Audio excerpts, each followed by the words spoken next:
ఆలస్యం అయిపోయింది, చాలా ఆలస్యం అయిపోయింది.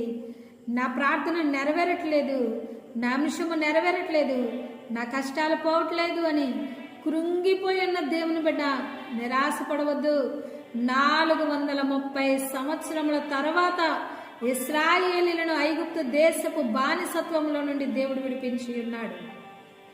అలాగుననే 100 ఏండ్ల వయసులో అబ్రహాము గారికి సంతాన భాగ్యం ఇచ్చి ఉన్నాడు.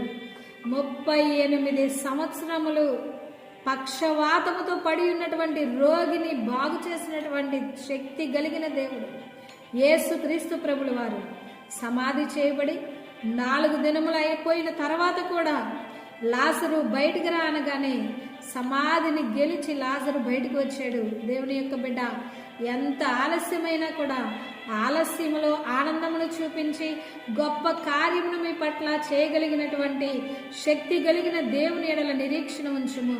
God bless you.